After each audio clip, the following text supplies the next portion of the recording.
Hello साथीहरू नमस्ते। आज चाहिँ हामीहरू ग्रहहरूको उपनामहरू चाहिँ लिएर आएका छौँ है। प्रत्येक ग्रहहरूको आफ्नै उपनामहरू रहेका छन्। यो जानकारी चाहिँ परीक्षाको दृष्टिकोणबाट चाहिँ एकदमै महत्त्वपूर्ण रहेको छ। कृपया अन्तिमसम्म चाहिँ हेर्नुहोला है त। अब सबैभन्दा सुरुमा बुध ग्रहको बारेमा दिएको छ। बुध ग्रहलाई स्विफ्ट फास्टेस्ट रोटेटिङ प्लानेट भनेर भनिन्छ।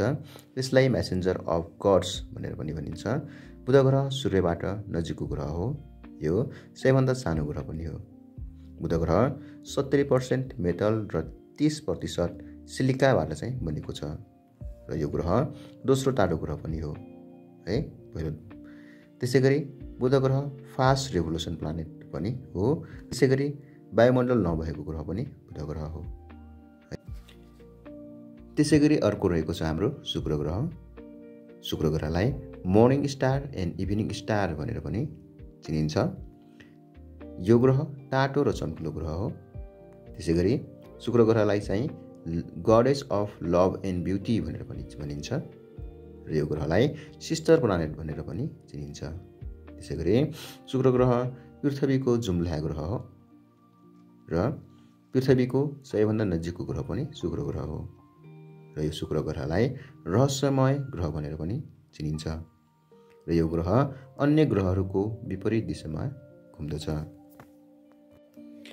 त्यसै गरी अर्को रहेको छ नम्बर 3 मा पृथ्वी है। पृथ्वीलाई निलो ग्रह भनेर भनिन्छ। यसलाई सजीव ग्रह भनेर पनि चिनिन्छ। यसलाई मेटल स्टार भनेर भनिन्छ। द ओल्डको उपनामले पनि चिनिन्छ। ब्लू मार्बलको उपनामले पनि चिनिन्छ र यसलाई टेलुरिस भनेर पनि भनिन्छ। त्यसै गरी नम्बर 4 मा रहेको छ मङ्गल ग्रह। मङ्गल ग्रहलाई रेड प्लानेट भनेर पनि भनिन्छ। यो ग्रह रोमन गड अफ वारको उपनामले पनि चिनिन्छ र यो ग्रहमा धेरै ज्वालामुखी पहाडहरू पनि रहेका छन्। त्यसै गरी यो ग्रह मानव बस्ती सम्भावना भएको ग्रह भनेर पनि मानिन्छ है त। त्यसै गरी 5औं नम्बरमा रहेको छ बृहस्पति। बृहस्पतिलाई द जायन्ट भनेर भनिन्छ। यो ग्रहलाई ग्रहहरूको राजा भनेर भनिन्छ हैन। त्यसै गरी यो ग्रहलाई रोमन गड भनेर पनि भनिन्छ। यो ग्रह चाहिँ सबैभन्दा आकारमा हैन सबैभन्दा ठुलो ग्रह हो। त्यसै गरी यो ग्रहको चाहिँ सबैभन्दा सानो उपग्रह चाहिँ रहेको छ जसको नाम चाहिँ लिडा हो र यो ग्रह चाहिँ सबैभन्दा छोटो दिन हुने ग्रह हो र विशाल रातो ढम्बा भएको ग्रह पनि बृहस्पति ग्रह हो है साथीहरू।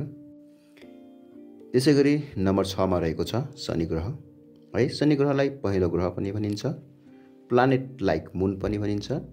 रिङ्ड प्लानेट पनि भनिन्छ है। यसलाई चाहिँ सुनौलो ग्रह दोस्रो छोटो दिन हुने ग्रह पनि भनिन्छ र यस ग्रहमा 60 वटा रिङ चाहिँ रहेका छन् र यो ग्रहलाई हैन शनि ग्रहलाई चाहिँ गड अफ एग्रिकल्चर भनेर पनि भनिन्छ। शनि ग्रहलाई सुन्दर ग्रह पनि भनिन्छ है। यसको अर्को विशेषता रहेको छ तपाईँ शनिमा उभिन सक्नुहुन्न तर चाहिँ शनि पानीमा तैरिन सक्छ है। त्यसै गरी 7औं मा रहेको छ अरुण ग्रह।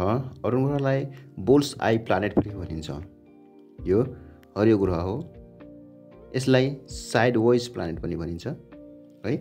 आइस जायन्ट पनि भनिन्छ र असफल तारा भनेर पनि अरुण ग्रहलाई भनिन्छ। त्यसै गरी 8औं अर्थात् अन्तिममा रहेको छ वरुण ग्रह। वरुण ग्रहलाई बिग ब्लू प्लानेट भनेर पनि भनिन्छ। यसलाई आइस जायन्ट भनेर पनि भनिन्छ। त्यसै गरी वरुण ग्रहलाई ढिलो घुम्ने ग्रह भनेर पनि भनिन्छ र ताराको ग्रह पनि हो सबैभन्दा टाढाको है। त्यसै गरी वरुण ग्रह लो रेभोल्युसन प्लानेट पनि हो। यसलाई जल देवताको ग्रह भनेर पनि भनिन्छ।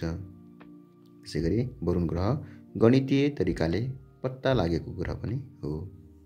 हस् त साथीहरू आजलाई यति नै।